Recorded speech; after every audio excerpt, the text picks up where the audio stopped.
Comienza la Junta Pública de la recepción de académico correspondiente en Guadalajara, México. Tiene la palabra el señor secretario general para dar lectura al acta del nombramiento del académico correspondiente. Sí. El 25 de febrero de 2019, en la Junta Extraordinaria celebrada en la sede de la Academia de Buenas Letras de Granada, se aprueba la incorporación de Antonio Rodríguez Jiménez como académico correspondiente de esta institución en la ciudad de Guadalajara, México, de lo que doy fe como secretario general de la Academia, hoy en Granada, a 12 de abril de 2021. Muchas gracias. Tiene la palabra el académico correspondiente, ilustrísimo señor don Antonio Rodríguez Jiménez, quien pronunciará el discurso titulado La singularidad creativa en la poesía contemporánea. Muy bueno. Excelentísimo señor presidente, excelentísimos e ilustrísimos señores académicos, señoras y señores. La singularidad creativa es una característica de los grandes poetas de la historia de la literatura, como se podrá verificar a través de estudios pormenorizados que se han realizado sobre grandes líricos de los dos últimos siglos. La pregunta o formulación de este discurso es la siguiente: ¿por qué la poesía neorrealista se impone a toda costa, desbancando a la variedad estética que surgió tras la década de los 70 y el agotamiento del esteticismo del pasado siglo? Complementada con otra cuestión: ¿qué ocurre para que se vuelva a reconocer la poesía de calidad hallada en los poetas islas que crearon estéticas originales y de una riqueza notable? La respuesta, que se verá más adelante, estriba en las complacencias entre los poetas que de manera aislada crearon sus mundos propios, conscientes de que traspasaron los límites para instalarse en una especie de Edén creativo, aunque en la sociedad no fuera percibido. Esto ha producido mundos líricos diferentes y hace que se distinga a un poeta común de un gran poeta. La hipótesis que se perfila es que la singularidad es la única vía del cambio, a la que es necesario añadirle la variable de elementos como la originalidad y la estética personal sin acollaramientos. El problema central de este estudio parte de que la poesía española contemporánea está estancada en el neorrealismo que se impuso en la década de los 80 del pasado siglo. De esta forma se implantó lo que se ha denominado el discurso único de la poesía española, que se la puede denominar también poesía hegemónica. Se trata de un tipo de poesía oficialista, uniformada, estereotipada. Surge por esos días un fenómeno que reaccionó contra dicho tipo de poesía estática a través de los críticos, que analizaron los hechos en diferentes medios de comunicación, especialmente en los menos oficialistas o centralistas, entre los que destaca un suplemento cultural de un periódico de provincias llamado Cuadernos del Sur, en el que una serie de poetas y escritores en general se rebelaron contra la situación, algunos con la protesta y las críticas literarias en defensa de la poesía de calidad, y otros, los propios poetas, dedicándose exclusivamente a la creación de sus obras, sin importarles demasiado si éstas tenían trascendencia o no. Se originó una reacción denominada poesía de la diferencia, que más que una estética nueva, es un conjunto de estéticas cuyo fondo ostentaba un carácter ético esencialmente y de protesta contra la situación, orientado exclusivamente a la defensa de la libertad expresiva.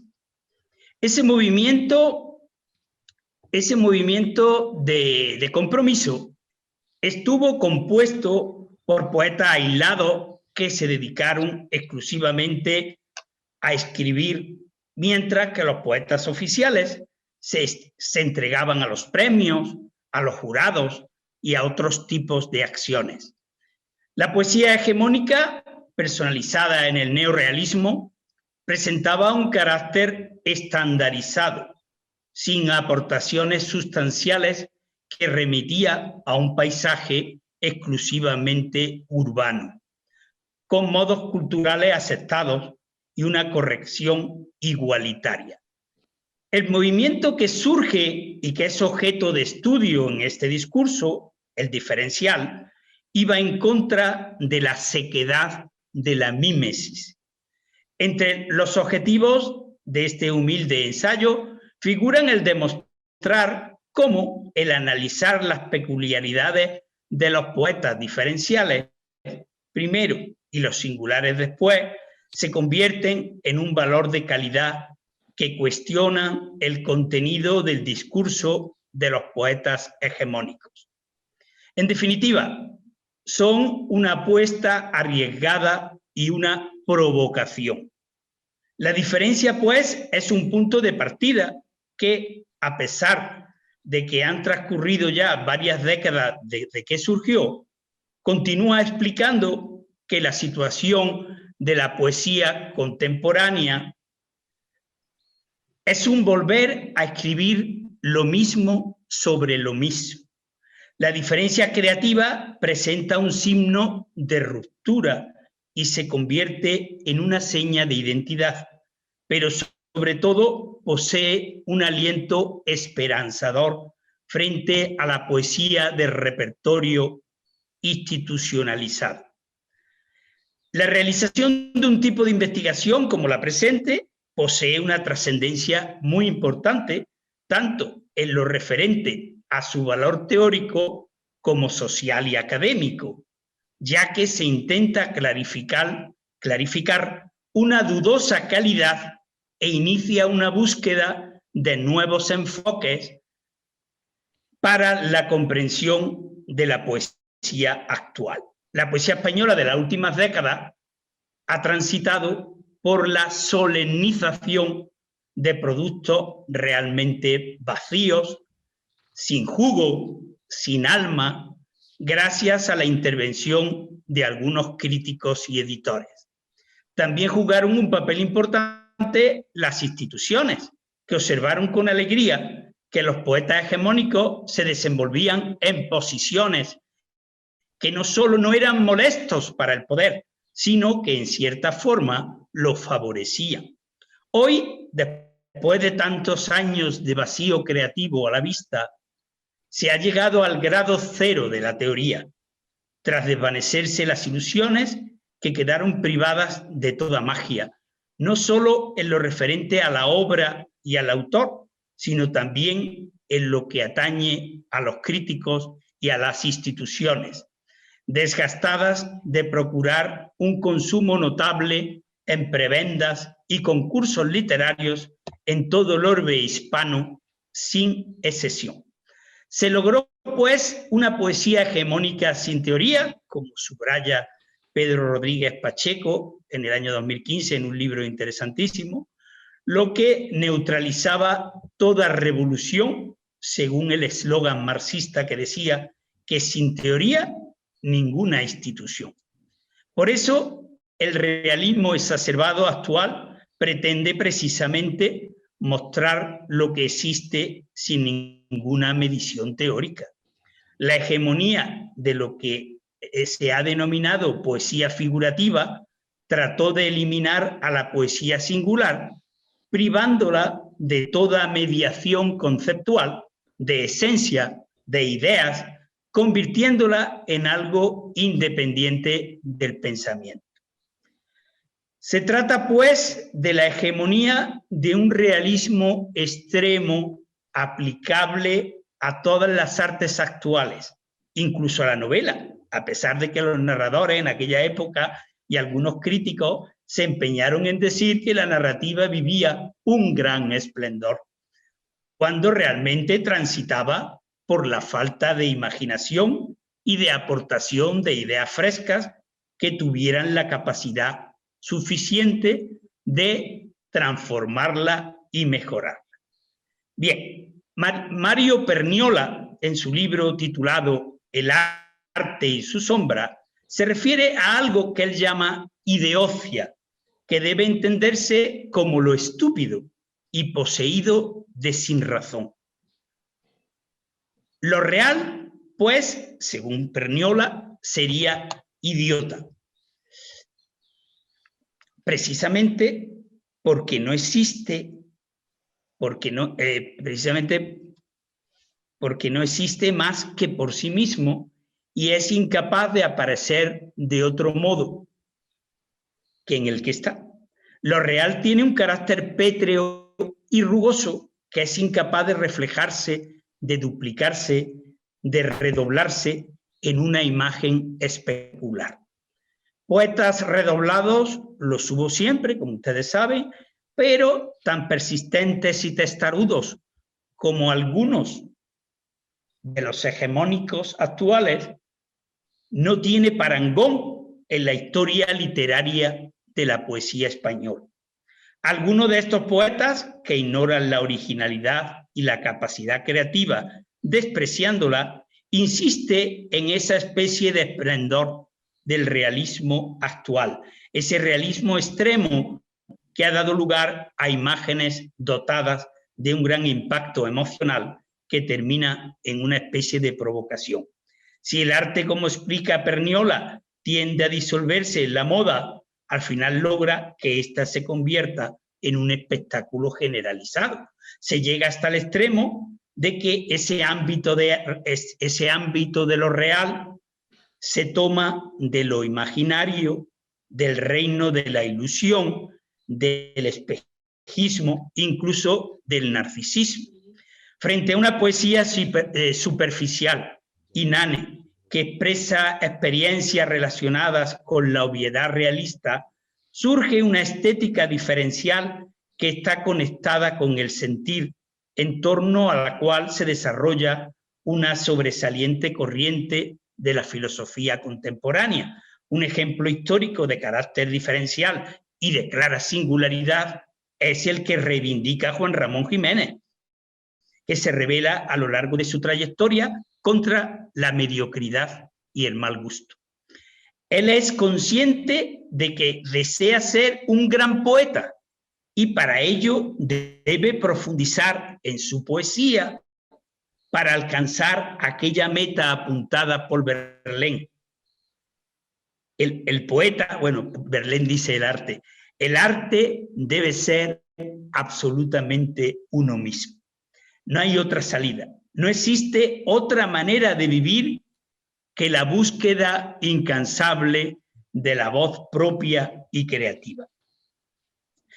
Ahora en el mundo, he hablado un poco de arte, pasamos al mundo de la filosofía. Los filósofos disertan en profundidad sobre la diferencia. En sentido estricto, el pensamiento estético es ajeno a la problemática de la diferencia. Kant por un lado y Hegel por el otro. La estética de la forma proviene del primero y la estética pragmática del segundo. Hay una estética cuya tendencia se encamina hacia los ideales de la armonía y de la unidad orgánica. Para la existencia de lo estético es primordial el fin del conflicto, de una paz en la que el dolor y la lucha sean posiblemente suprimidas, al menos temporalmente. El pensamiento diferencial es nietzscheano, freudiano y hegeliano y surge de un rechazo a la reconciliación con la estética. Camina hacia la exploración de la oposición en términos polares. La diferencia, pues, es quizás la vicisitud filosófica más importante del siglo XX y se engloba en esa noción de diferencia entendida como no identidad, como de semejanza mayor que la del concepto lógico de la diversidad y del dialéctico de distinción. Volviendo a la poesía, se da el fenómeno en los años 80 del pasado siglo, de que se produce un retroceso considerable con esa mirada extraña y epigonal hacia los poetas del 50. En lugar de pretender marcar un camino nuevo tras la desgastada poesía realista que se desarrolló 30 años atrás, debe haber una explicación cultural y social que yo no logro entender, pero es necesario un intento de dilucidación. La sociedad española de los años 80, el socialismo comandado por Felipe González y por Alfonso Guerra, propicia un epigonismo generalizado de la poesía de los años 50, que continuó en cierta medida en los años 60, pero con sus diferencias, lógicamente, y que se rompió radicalmente en los años 70 con los poetas novísimos capitaneados por el antólogo José María Castellet, que apostaron por una poesía esteticista que conectaba con los poetas de los 40 que formaron el grupo Cántico de Córdoba, también marginado durante años y recuperado por precisamente por uno de esos novísimos, Guillermo Carnero. Recobrado Cántico y en plena efervescencia de la poesía esteticista, da la sensación de que se va a avanzar hacia caminos divergentes de calidad, donde la imaginación y el buen gusto van a ser preponderantes. En la década de los 80, tras la irrupción en el periodo anterior de poetas como Guillermo Carnero, Pedro Ginferrer, Félix de Azúa, Leopoldo María Panero, Vázquez Montalbán, Martínez Sarrión y José María Álvarez, todos seleccionados desde la visión catalanista de José María Castellet, también se oyeron las voces de poetas de la misma generación anterior, aunque no considerados por el antólogo, pero de la calidad de Antonio Colina, Jaime Siles, Luis Alberto de Cuenca, Genaro Talén, César Antonio Molina, Jorge Urrutia, Pedro J. de la Peña, Ana Rossetti, José Infante, Enrique Morón, José Antonio Moreno Jurado, Ricardo Belveser y Carlos Clemenson, entre otros. Para llevar a cabo este estudio se ponen sobre la mesa las obras de los poetas españoles y algunos de los más significativos del orbe hispánico y europeo. También ensayos de estudios como Arietti, Carnero, de Torre, Crover, Atrille, Rodríguez Pacheco o Wittgenstein, entre otros. Pero es esencial el trabajo de campo, el estudio directo de los poetas con las consideraciones críticas de numerosos estudiosos. Aunque es muy importante la observación directa, de primera mano. Se hizo un muestreo con la utilización de herramientas de literatura comparada, estudiándose a poetas de los siglos XIX, XX y XXI, como Ezra Pound, Fernando Pessoa, Baudelaire, Rimbaud, Becker, Hölderlin, Byron, Rilke, hasta llegar a poetas latinoamericanos como Pablo Neruda, César Vallejo, Octavio Paz, Juan José Arreola, Ali Chumacero, Hugo Gutiérrez Vega, José Emilio Pacheco, entre otros.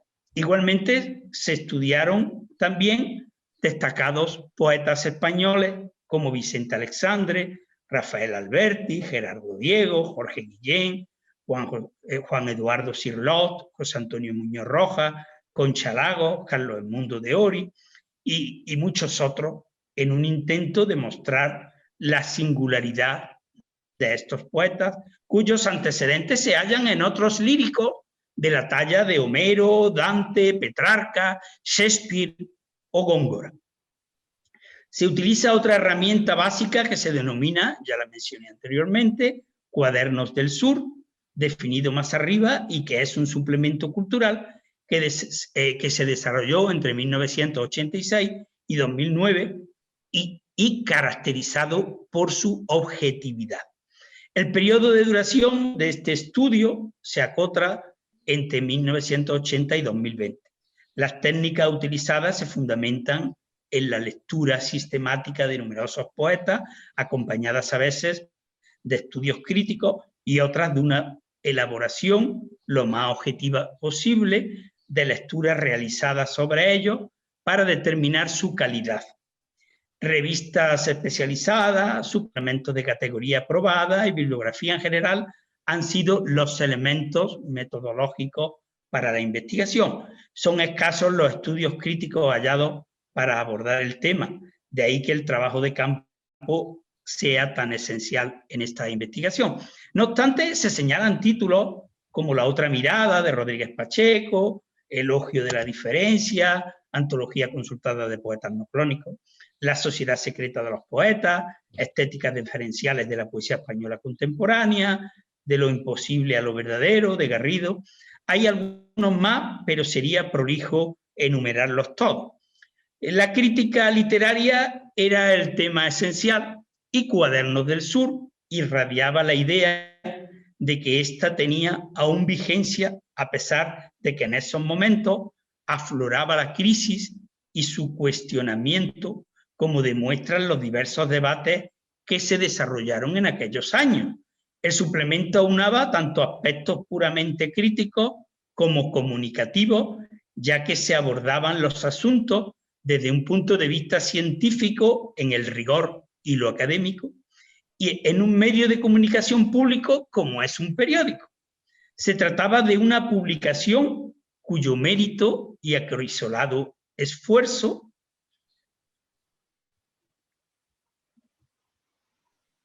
e interés por la cultura consistían en que los asuntos de utilidad local se proyectaban con ímpetu hacia afuera, y esto a su vez era reversible, ya que conseguía que el conocimiento exterior se allegara de nuevo a la ciudad de Córdoba. Y ese fue el caldo de cultivo para abordar el presente estudio, tanto para el aporte metodológico como, en buena medida, del punto de partida basado esencialmente en el estudio de poetas que, si en su momento estuvieron olvidados, ese aislamiento los enriqueció hasta el punto de convertirse en los grandes referentes de la poesía contemporánea. Por citar algunos de ellos, a los que he estudiado minuciosamente y solo en el ámbito de la década del 70 hasta la actualidad, hay que subrayar la calidad de poetas como Pedro Ginferrer, Guillermo Carnero, Antonio Colina, algunos ya los mencioné antes, por Antonio Carvajal, Jaime Siles, Fernando de Villena, Antonio Enrique, Olvido García Valdés, José Lupiáñez y María Antonia Ortega, entre muchísimos otros. El objeto de esta investigación, cuyo adelanto en este discurso, no es el estudio en profundidad de los poetas, sino la mirada crítica. ¿Por qué muchos poetas singulares pasaron desapercibidos frente a otros de una calidad media e incluso baja, que se convirtieron en poetas populares? Esa es la clave. Y ahora hablamos de los nuevos, o hablo de los nuevos espacios de la creatividad que surgen en los años 80. Y aquí este es el meollo de la cuestión. En los años 80, cuando comenzó a desvanecerse la poesía esteticista y surgió una nueva, marcada por la heterogeneidad, con poetas como Blanca Andreu, José Lupiáñez, María Antonia Ortega, voy repitiendo los mismos y añadiendo otros, Concha García, Fernando de Villena, Antonio Enrique, Juan Carlos Mestre, Andrea Luca, José Carlos Cataño, Juan Carlos Suñén, Olvido García Valdés, Miguel Casado, Federico Gallego Ripoll, Sergio Gaspar, Fernando Beltrán, Juan Cobo Wilkin, José Infante, Manuel Rico, Juan Malpartida, Francisco Ruiz Noguera, Miguel Galanes, Ricardo Berbecer, Manuel Ruiz Amezcua y muchos otros. Fue la época de una lírica empeñada en marcar líneas diferenciales y divergentes, donde surgen pequeños movimientos como el sensismo, el silencio, el neosurrealismo, también brotes esteticistas, barrocos y neorrealistas. Ese era el panorama de principios de los 80. Todos esos brotes que trataban de profundizar y hacer un cambio. Bueno, pero desde el gobierno, a través de alguna publicación periódica, se marca la pauta de que hay que apoyar a toda costa a los epígonos del realismo. Pero antes, esto es lo curioso, ya ha entrado en el panorama poético Blanca Andreu con la publicación de su libro de una niña de provincias que se vino a vivir en un chagal, con la que obtuvo el premio Adonai. Los periódicos se vuelcan sobre la calidad de su obra, sobre la que dicen que ha venido a marcar una época. Eso está ahí escrito, no me lo invento. Y señalan su riqueza estética, la de una poesía nueva y diferente. Lo más importante de Blanca Andreu es que sus versos lograron comunicar plenamente con su grupo generacional. Sus poemas destilan frescura, originalidad y belleza. Si se releen ahora los versos de su primer libro, es fácil comprender el nerviosismo que producen en algunos poetas, aunque es incomprensible que trataran de delimitar la capacidad de esta escritora, porque ahí, en esos poemas, están sus propios alimentos nutricios de todo ello. Hay poesía de lo cotidiano, elementos surrealistas, culturalismo, pero predomina, y ahí está la base, la voluntad de estilo, la voz propia y su intento o su mentalidad de originalidad. Y eso seguramente es lo que inquietó en aquella época en que los poetas jóvenes se hallaban posiblemente cansados del venecianismo y buscaban líneas nuevas que hicieran olvidar la ya lejana poesía social. Eso era lo natural que debería ocurrir, aunque activa en sus miembros sobrevivientes, lógicamente. Eso no podíamos apagarlo, eso estaba ahí. Y marcaran un camino diferente por el que los poetas no estuvieran habituados a transitar. Ese es el punto clave de la historia de la poesía española de los años 80. Andreu descubre ese camino que abre unas puertas y cierra otras, pero el momento debió ser inoportuno para los que ya tenían planeado el sendero de la nueva poesía española, que no era otro que el de la marcha atrás, el de la involución y el cerramiento estancado en una estética puramente neorrealista, fuera de lugar y de hora, que no venía a cuento para nada. Los mismos críticos que la ensalzaron la despojaron de sus condecoraciones al día siguiente. Ahí, bueno, esto no está en mi discurso, pero ahí tengo documentación de Luis Antonio de Villena diciendo ya que era muy mala al día siguiente de decir que era la mejor poeta. Bueno, pero como no está en el discurso, no lo digo. Los mismos críticos, como decía, si decían que nacía una nueva época, un siglo de oro de la poesía contemporánea, ¿por qué retrocedían para afirmar que se habían equivocado y que ahora lo que valía era el remedio de la poesía social, de la poesía del 50, pero con toques más agudos de cotidianidad? Ese era el cambio, al parecer. Esto vendría asociado a la concesión de otro premio Adonai, el otorgado a Luis García Montero. A partir de ahí se convierte en moda, apoyada desde la oficialidad, lo que apenas era una tendencia más dentro de un amplio panorama. Si el gobierno democrático de España, que fue el símbolo de la antidictadura en aquel momento, marca este tipo de poesía como línea a seguir, los jóvenes poetas de 20 años desean subirse al carro de la moda de manera desenfrenada, porque supone que hacerlo es acceder a los premios importantes como el propio Adonai, el Loewe, el Juan Carlos I, el Melilla, el Tiflo y tantos otros que empezaron a proliferar en aquellos momentos. A este nuevo movimiento se suman editoriales, como no, Visor, Hiperión, Tusquets, Pretexto, Renacimiento y alguna más.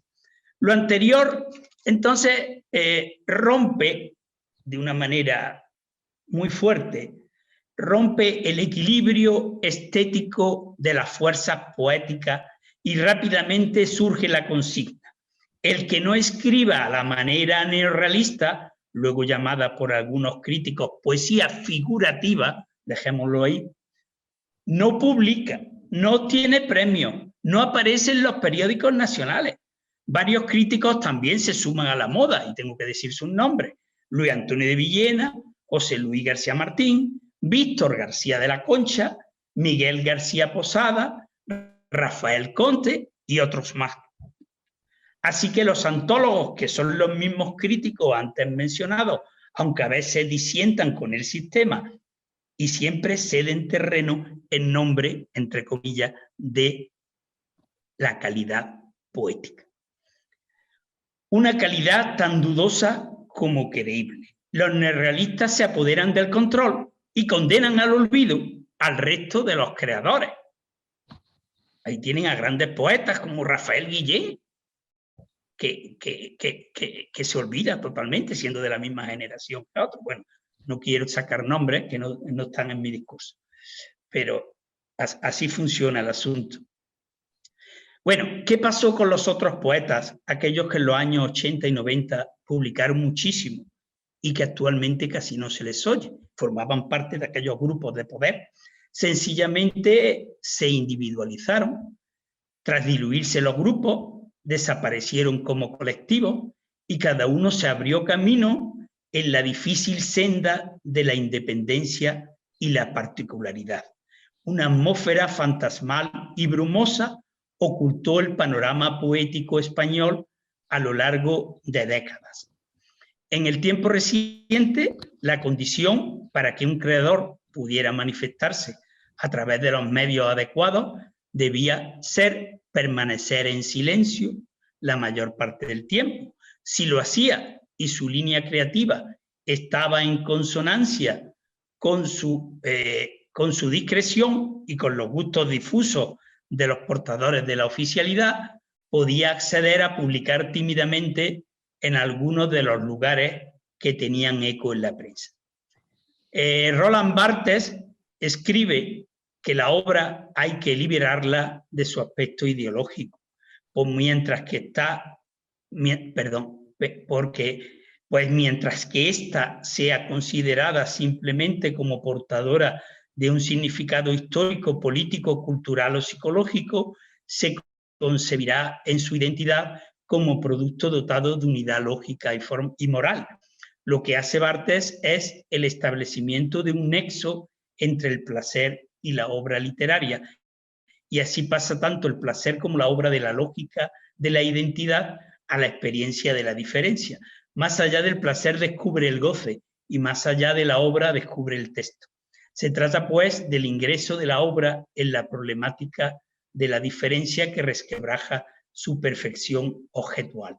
Es decir, deja de ser un objeto enteramente determinado por el autor al que el goce no llega a rozar lo más mínimo.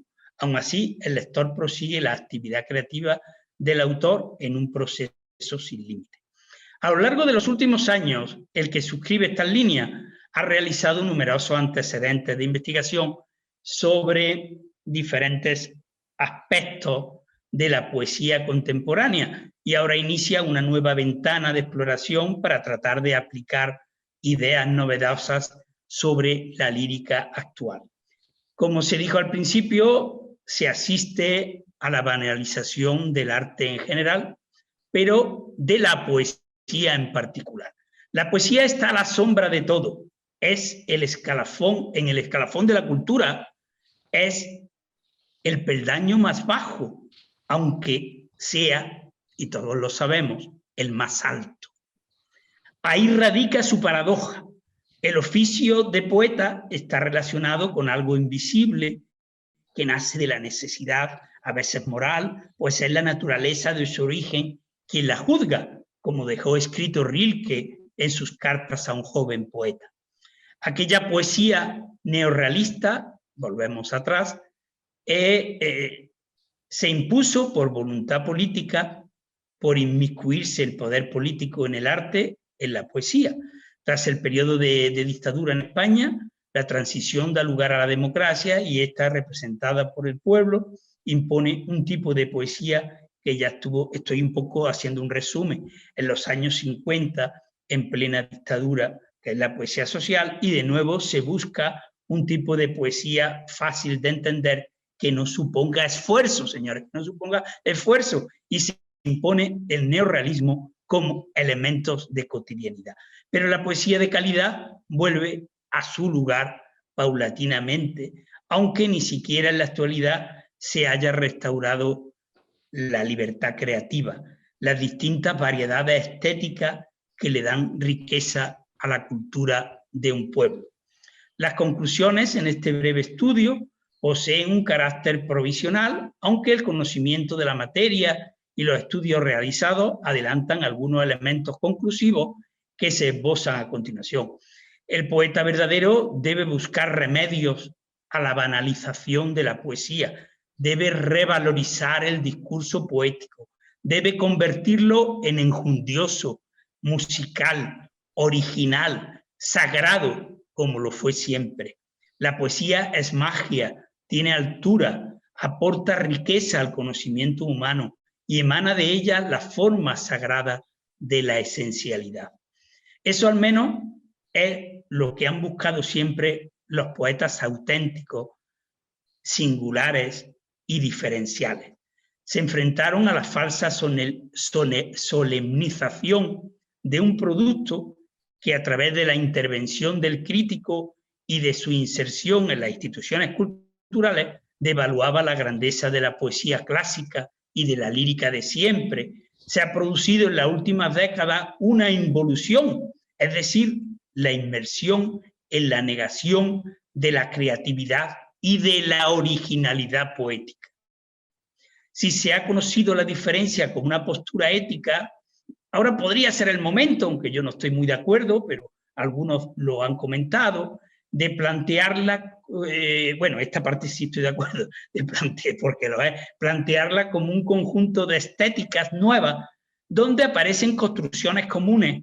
Esta es la parte que ya dudo, ¿no? Que van desde la reivindicación de aspectos del modernismo hacia una poesía cerebral, emocional, en la que se adquiere una importancia vital la cultura mediterránea con todos los elementos que la comportan. Esto ya sería muy subjetivo. Hablamos de la diferencia como un conjunto de estéticas, y ahí lo dejo.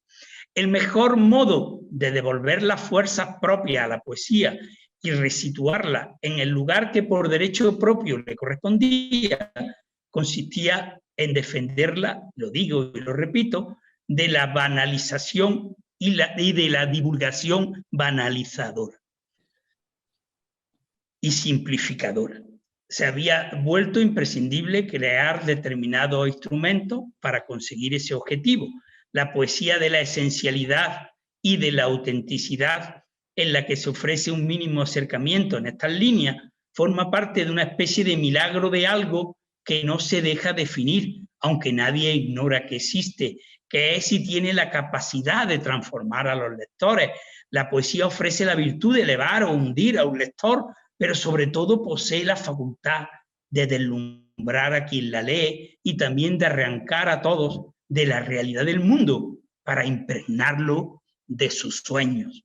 También empuja a darle la espalda a la historia y humedecer a las personas del tiempo, porque tiene la capacidad de imbuir en la soledad o en la tranquilidad y el sosiego, o ata al arrebato, o lanza una especie de angustia, de aventura, o introduce en el amor.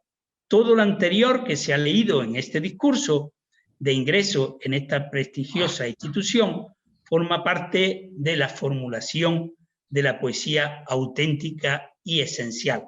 Cuando se escribe una composición poética, a ella le importa poco si se la comprende o no, pues la poesía en sí aspira a algo más que a ser comprendida, porque ella se convierte a veces en materia, en sueño. La singularidad se entiende a través de la historia literaria y el término se utiliza ahora para denominar y reivindicar los aspectos de genialidad y creatividad de los grandes poetas. Proviene de lo diferencial y se convierten en elemento clave para el cambio de la poesía actual, que a pesar de estar aún bajo la hegemonía del neorrealismo, no lo olvidemos, se revela contra el mismo y ha creado las bases de una nueva lírica del siglo XXI, plena de creatividad y que es el presente y el futuro de la poesía contemporánea. Ya para terminar, vuelvo a reiterarle las gracias a todos los presentes y a subrayar que para mí supone un honor pertenecer a esta prestigiosa academia y representarla desde Guadalajara, México. Muchísimas gracias. Muchísimas gracias. Muchas gracias.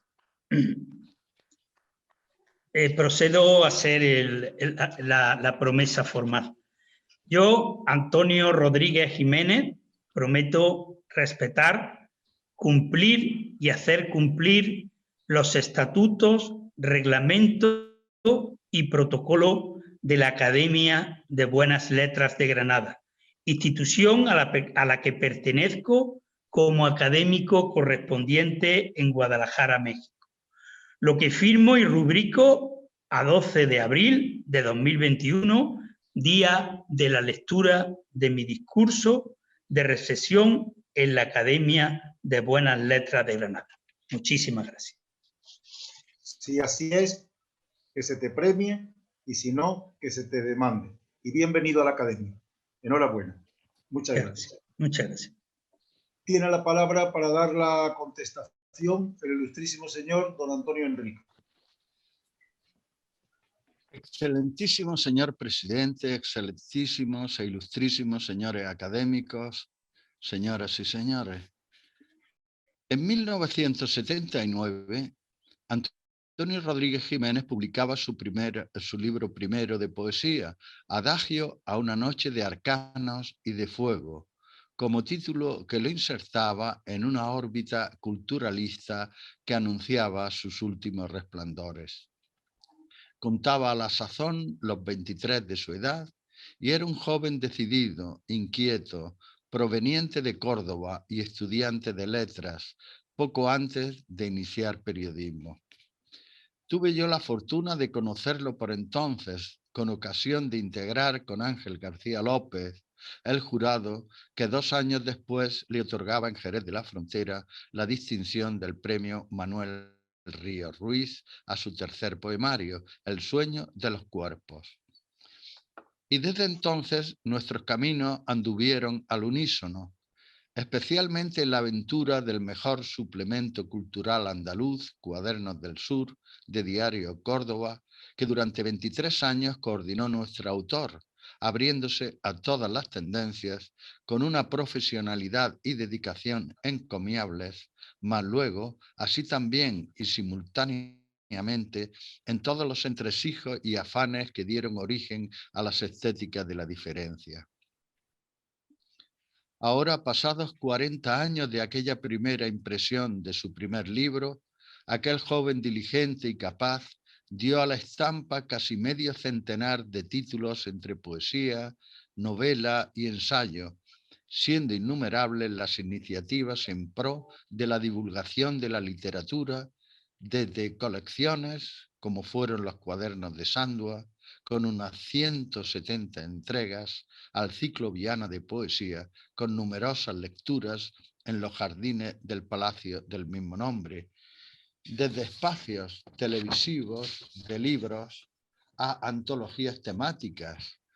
Cofundador, secretario general y vicepresidente de la Asociación Andaluza de Críticos Literarios, estuvo al frente de la dirección del Instituto Cervantes en Fez, entre otras iniciativas en diversas fundaciones y entidades culturales.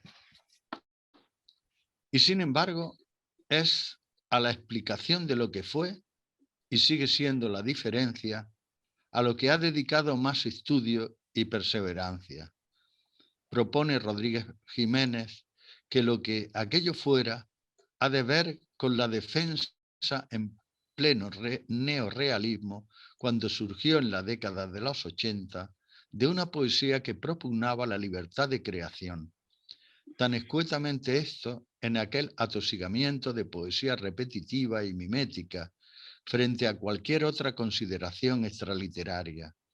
Tan simple enunciado provocó una sucesión de controversias que aún siguen vigentes, pues en el fondo se trataba de una posición ética, dado que simultáneamente los adscritos a tal concepción poética denunciaron un trato de favor a la tendencia dominante por parte de quienes estaban, cuando lo estuvieron, o deberían haber estado, cuando les llegó el turno, al frente de las iniciativas oficiales.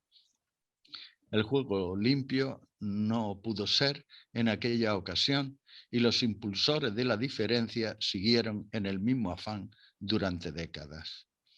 Es a esto y al desentrañamiento de los soportes teóricos de la diferencia a cuanto Antonio Rodríguez ha dedicado su discurso asertivo de por qué y cómo aquello se produjo.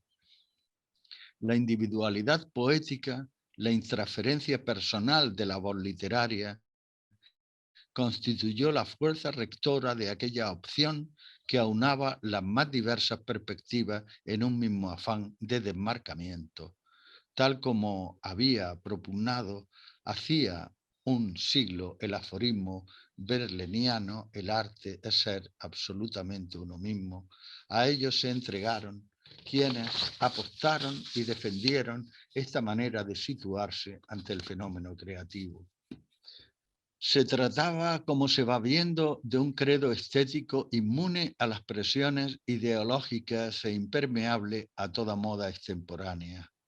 La poesía no podía ser sino lo que siempre fue, un ejercicio de independencia ajeno a cuanto no consistiese en la indagación y recreación del mismo impulso estético que lo hizo posible.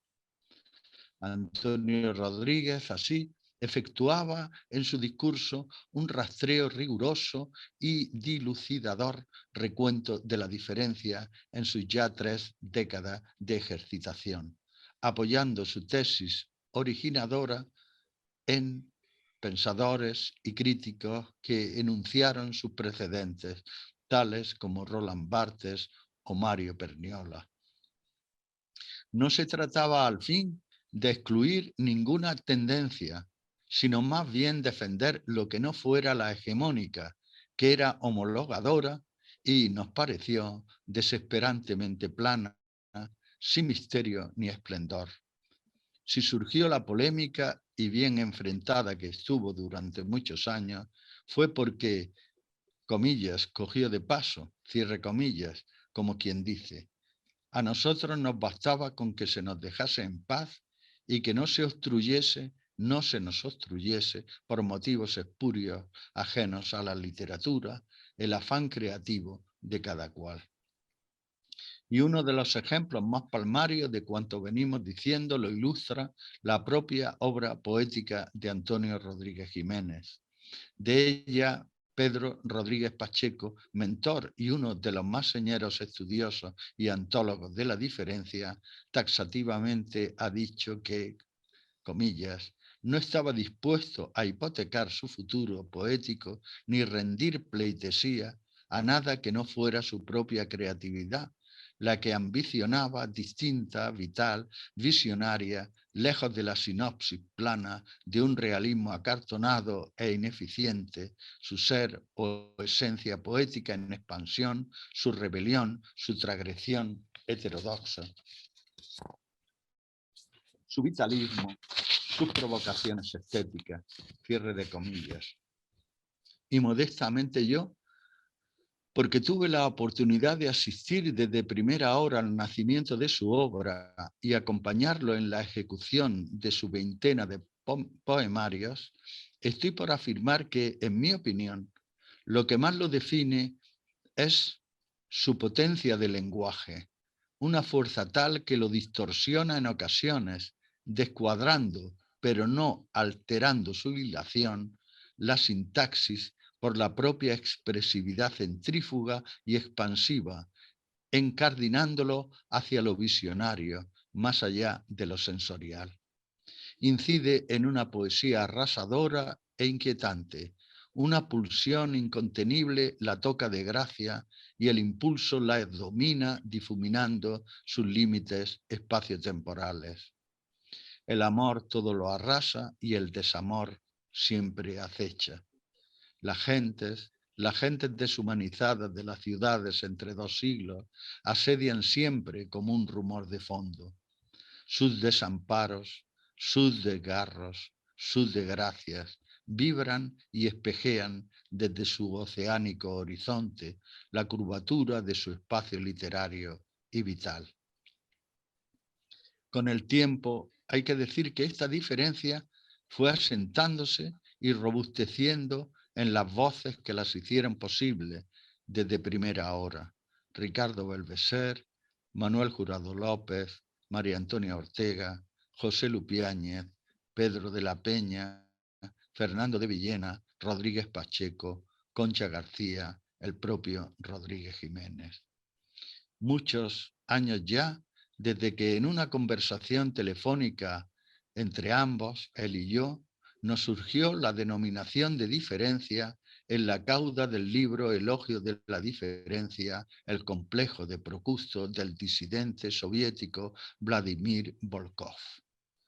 Muchos años de amistosas trifulcas, cuando para el suplemento literario de su coordinación se me mandaba un tocho de 500 páginas con el propósito, que me parecía temerario y hasta demencial, de tenerlo leído y cubierto críticamente 2 semanas más tarde. Y muchos años, en fin, de congresos y lecturas por los pueblos en malas posadas y peores fondas.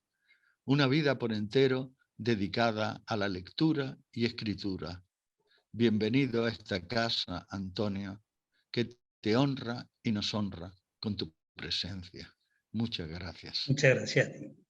Muchas gracias. Y gracias a todos vosotros.